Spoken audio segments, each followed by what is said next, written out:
Nas últimas 24 horas, o Brasil registrou a maior marca de óbitos por Covid-19. Ontem, o ministro da Saúde, Eduardo Pazuello, disse que a transferência de pacientes entre estados será uma estratégia para enfrentar o agravamento da pandemia. No entanto, o Conselho de Secretarias informa que todos estão no limite. Então, sobre isso, eu converso agora com o infectologista Alexandre Naime. Ele é chefe da infectologia da Unesp e consultor da Sociedade Brasileira de Infectologia. Bom dia, doutor. Obrigada por falar à Jovem Pan. Muito bom dia, Lívia. Muito bom dia a todos da Jovem Pan News. Muito bem, doutor. O Brasil registrou 1.582 mortes pela Covid-19 nas últimas 24 horas. É a maior marca anotada até aqui. Qual que é o significado de atingir este número um ano após o primeiro caso? Será que não aprendemos sobre o vírus ou isso mostra a nossa incapacidade de gerir a pandemia? Infelizmente, esse número de 1.582 brasileiros na data de ontem só é uma trágica marca de um erro que vem sendo cometido já há um ano. Nós tivemos um cenário de muitas oportunidades perdidas nesses últimos 12 meses. Nós tínhamos o exemplo, há um ano atrás exatamente, da tragédia que estava acontecendo na Itália naquele momento. A Itália era o que o Brasil é hoje, há um ano atrás. E nós tínhamos tempo para organizar uma resposta, tínhamos no Ministério da Saúde pessoas técnicas e que estavam tentando fazer medidas para que o vírus não tivesse transmissão comunitária, mas infelizmente depois disso houve uma política com pouca ciência e 2 ministros na sequência foram demitidos e se tomou uma linha de enfrentamento da pandemia completamente anticientífica, com propagação, por exemplo, de tratamentos medicamentosos que não têm comprovação de eficácia, com discursos contra o uso de máscara, com discursos contra vacinas, discursos favorecendo a aglomeração, favorecendo, colaborando com o isolamento social.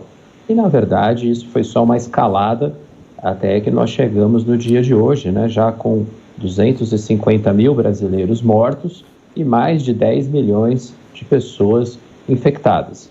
E a perspectiva não é boa, porque com essa vacinação acontecendo em ritmo de tartaruga lenta, mais a falta de colaboração da população, em que se pese também a circulação de variantes que possam ser mais transmissíveis, eu acho que fica pouco provável que esse cenário trágico mude radicalmente nos próximos meses. Doutor, temos aqui um outro número. O Brasil registrou também a média móvel, que chegou a 1.150 mortes por dia, que é o segundo recorde seguido no índice. Explica melhor para a gente o que representa essa média móvel e como que ela é medida. A média móvel ela é resultado de uma soma das últimas 2 semanas de mortes, né, para que se retirem alguns efeitos estatísticos de notificação, porque às vezes os casos que ficam represados no final de semana acabam acumulando na segunda e na terça-feira. É uma forma de você distribuir melhor os óbitos de acordo com o passar do tempo. E esse número que vem crescendo nos últimos 30 dias, ele já superou a marca de 1.000 e agora cada vez mais próximo de 1.500, mostra o que vem acontecendo nas últimas semanas. Por que isso está ocorrendo? Por conta daquilo que a gente cansou de avisar no final do ano, sobre as aglomerações, sobre as festas de Natal, de Ano Novo, que não se podia fazer aquele tipo de reunião familiar, de reunião de amigos, e as pessoas acabavam se encontrando, se infectam, a doença tem aí um período de incubação de 14 dias, e depois do período de incubação, mais 1 ou 2 semanas até as pessoas adoecerem, fora que essas pessoas começam a transmitir. Então, tudo isso, essa tsunami de casos, essa furacão nível 5 de casos, é decorrente de toda uma falta de colaboração da população frente àquilo que nós, da linha de frente, nós médicos, nós cientistas e vocês da imprensa também, cansamos de avisar no final do ano. Mas como o comportamento não muda e a vacinação está muito lenta, então é improvável que esse cenário se altere nas próximas semanas, e inclusive nos próximos meses até o final do ano. Doutor, agora o ministro da Saúde, Eduardo Pazuello, disse que a transferência de pacientes entre estados que enfrentam lotações das UTIs será uma das estratégias usadas para enfrentar o que ele chamou de uma nova etapa da pandemia de Covid-19. Mas já teve uma reação, né? O Conselho de Secretários alerta que está todo mundo no limite. Doutor, qual seria a nossa saída neste caso? Eu gostaria de entender qual é o estado que está com folga de leitos para receber pacientes que estão superlotando outros estados, porque, na verdade, o sistema público como um todo está repleto de pacientes em todos os locais. Então, ainda que a transferência possa acontecer, ela não é a forma mais efetiva de você lidar com o problema. Muitas vezes a gente se sente na situação de estar enxugando gelo, né? A gente atende paciente, dá alta para paciente, mas chegam mais 2 pacientes no lugar que você deu alta. Então, é meramente uma solução semântica, uma solução pouco prática, visto que todos os estados estão praticamente saturados. Só se a gente começar a exportar paciente para outros países que não tenham a mesma condição que a nossa, porque eu não vejo espaço de alocação de pacientes entre os diferentes estados do Brasil, o que a própria organização dos secretários estaduais de saúde já corroborou. Doutor, e o que implica na implantação e funcionamento de uma UTI? É um processo complexo? É um processo muito complexo que não é só a questão de compras de equipamento. Os equipamentos que são muito caros e bastante difíceis de manejar, que é o respirador, que faz a ventilação mecânica, os aparelhos de monitorização, isso precisa de dinheiro, mas é algo mais factível. O problema é o treinamento das equipes. É você encontrar médicos que realmente saibam fazer o manejo desse paciente COVID, principalmente pessoal de enfermagem qualificado e também de fisioterapeutas. Então, além dos equipamentos que custam caro, você precisa de recursos humanos treinados. E os profissionais de saúde, em geral, médicos, enfermeiros, fisioterapeutas, estão exaustos, estão extenuados. A gente não aguenta mais pela carga de trabalho, muitas vezes dobrada, para atender esses pacientes COVID, que são pacientes complexos. Ou seja, por mais que se faça um investimento em equipamento, o mais importante são os recursos humanos. E os profissionais de saúde, muitas vezes até mesmo adoecendo de COVID, estão também sofrendo de burnout, de colapso, portanto, pela quantidade de trabalho. Ou seja, enquanto nós não tivermos uma diminuição nessa nova etapa que o ministro fala, que a gente não chama de nova etapa, chama de tsunami, de furacão de casos, nós não vamos ter qualquer mudança no cenário em relação a ter o melhor atendimento para esses pacientes. E aí os erros vão acontecendo, os óbitos se tornam mais comuns e todo o sistema vai se implodindo. E a gente sempre avisou, como é que chama isso? Colapso do sistema de saúde. Doutor, o senhor já relatou aqui algumas vezes sobre o seu trabalho na UTI, aí na cidade onde o senhor mora. Quais diferenças o senhor consegue notar desse trabalho seu, da sua equipe, agora comparado a um ano atrás? Na verdade, eu represento o Hospital das Clínicas da Faculdade de Medicina de Botucatu, da Unesp, e nós tivemos um aumento muito grande na curva de conhecimento. Então, os intensivistas, eu não sou intensivista, sou infectologista, mas acompanho a equipe dos intensivistas, houve um incremento de conhecimento enorme. Então, no início da pandemia, e não só nós, hospitais também dos Estados Unidos, da Europa, tinham uma mortalidade de pacientes de UTI COVID na ordem de 80% a 90%, ou seja, a cada 10 pacientes morriam 8 ou 9. Hoje isso caiu muito, caiu para 20% a 30%, no máximo 40%. Então hoje um paciente COVID na enfermaria, a cada 10 a gente consegue salvar 6 ou 7, o que é muito melhor do que no começo. E não foi tanto por questões de drogas milagrosas ou de alguma novidade tecnológica. Houve um incremento, sim, de uma outra coisa, como por exemplo a dexametasona, mas o treinamento da equipe, os modos de ventilar o paciente, a intubação que antigamente era feita de forma mais precoce, que agora a gente sabe que a ventilação não invasiva de alto fluxo também talvez seja mais benéfica. Então, todo esse know-how que a gente vem ganhando melhora a expectativa de vida de pessoas que evoluem para a Covid crítica. Mas eu reforço o ponto de que chega no momento em que as equipes estão tão cansadas, estão tão extenuadas, porque as UTIs estão sempre com 100% de lotação, na verdade até mais que 100%. Nesse momento, meu hospital está com 110%, 116% de leito de UTI, o que significa que, além do espaço físico das UTIs que nós temos, tem paciente em esquema de UTI nas enfermarias, que não era para estar, mas não tem onde colocar por enquanto. E não é só aqui, Bauru está assim, Araraquara, Jaú, muitos hospitais de São Paulo, da capital e de outras cidades. Por isso que a gente questiona, né, essa medida do governo em transferir paciente de um local para outro.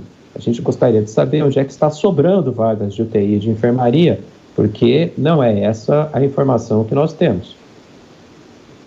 Sim, agora, doutora, essa variante, ela se espalha mais rapidamente do que a nossa capacidade de controlar e contornar a situação. Além das UTIs lotadas aqui no Brasil, como o senhor também já descreveu muito bem para a gente, uma nova variante do coronavírus se propaga em Nova York e com uma mutação que poderia reduzir a eficácia das vacinas, segundo duas pesquisas. Agora, eu queria focar no seguinte: essas variantes é algo que os cientistas já temiam? Era possível de prever? É algo comum para um vírus? É completamente comum, Lívia, e faz parte do ciclo biológico de qualquer vírus que ocorram mutações. No processo de replicação, no processo de reprodução, acontecem alguns erros de transcrição do material genético e a isso a gente dá nome de mutação. Quando essas mutações elas se fixam e se tornam frequentes, isso se chama variante. Nem toda variante é um problema. Muitas vezes essas alterações de mutação servem apenas para a gente conseguir rastrear o caminho que o vírus está fazendo. Mas algumas dessas mutações acabam tendo comportamento deletério, um comportamento ruim do ponto de vista clínico. Como você disse, algumas variantes, como a brasileira, parece que tem mais transmissibilidade. Outras variantes podem ter pode se transformar numa doença mais agressiva. Algumas outras podem fugir do sistema imunológico, ter mecanismos de escape da resposta imune, fazendo com que haja mais possibilidade de reinfecção. E o pior dos cenários, algumas variantes, algumas mutações, significam perda de eficácia de algumas vacinas. Então, todo o esforço que foi feito para se construir vacinas contra o vírus original, contra o vírus que deu origem a tudo isso, né, pode se perder em relação a algumas vacinas se essas variantes, se essas mutações começarem a predominar. Depende muito de qual vacina nós estamos falando. Nós temos hoje, em primeira mão aqui para vocês, uma primeira avaliação da Coronavac em relação à variante brasileira. Aparentemente, a Coronavac não é afetada pela variante brasileira. É uma divulgação preliminar do Instituto Butantan. Mas variantes, por exemplo, como a da África do Sul, a gente sabe que tem impacto na vacina da Oxford AstraZeneca, e a variante americana, talvez, em relação às vacinas que eles usam por lá, que são as vacinas de ácido nucleico da Pfizer e da Moderna. Tudo isso preocupa muito, e porque talvez no futuro o que a gente tenha que fazer? São vacinas conjugadas, vacinas que tenham proteção contra diversos tipos de coronavírus, como aliás já acontece com a gripe, né? A vacina da gripe tem o H1N1, tem o H3N2, tem a influenza B, então talvez a gente tenha que passar para isso no futuro, o que vai complicando cada vez mais o controle da doença, porque é uma corrida, né? O vírus está na nossa frente, fazendo mutação, fazendo nova variante, e nós temos que correr atrás, fazendo vacinas que consigam cobrir essa possibilidade de fuga das vacinas originais, dessas de primeira geração. Doutor, então significa que nós vamos seguir nessa luta por um tempo, partindo, né, do fato de que um vírus, naturalmente, ele sofre mutações? Exatamente. Infelizmente, nós não estamos lidando com um inimigo que fica estático. Ele está mudando as suas conformações genéticas, isso pode se transformar em uma série de comportamentos que são ruins para nós, como mais transmissão, doença mais grave, fuga da resposta imune natural ou fuga da resposta vacinal. Portanto, o desenvolvimento de pesquisas, a tecnologia, o investimento em tecnologia tem que ser pesado para que a gente possa entender esses caminhos, essas estratégias do vírus.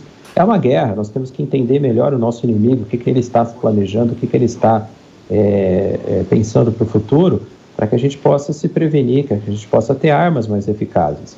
E, infelizmente, no Brasil, a gente viu que nos últimos 10 anos houve uma falta de investimento, uma retirada de financiamento dos institutos de pesquisa, das universidades públicas federais e estaduais, e agora a gente tem que correr atrás desse prejuízo. Dá até uma tristeza, viu, doutor? Olha, eu vou dizer uma coisa para você, Lívia, é um desabafo bem rápido. Eu sou uma pessoa otimista, sempre me considerei uma pessoa otimista, mas não que eu esteja sendo pessimista agora. Tudo isso que eu estou dizendo é do ponto de vista realista. A gente ainda tem tempo para correr atrás de tudo isso. O que precisa é investir em pesquisa, investir em tecnologia para que nos próximos, até o final do ano e até meados do ano que vem, a gente consiga ter respostas. O que não pode é ficar essa briga política e falta de investimento onde realmente é necessário. Sim, doutor, e assim o nosso trabalho também continua, sempre em parceria da imprensa, com a ciência, para levar informação. Nós conversamos aqui com Alexandre Naime, chefe da infectologia da Unesp e consultor da Sociedade Brasileira de Infectologia. Doutor, obrigada mais uma vez. Eu que agradeço o convite. É, sinceramente, sempre um grande prazer estar com vocês da Jovem Pan News, que faz um jornalismo sério, ético, de qualidade, informa a população. Estou sempre à disposição. Um grande abraço a todos. Obrigada.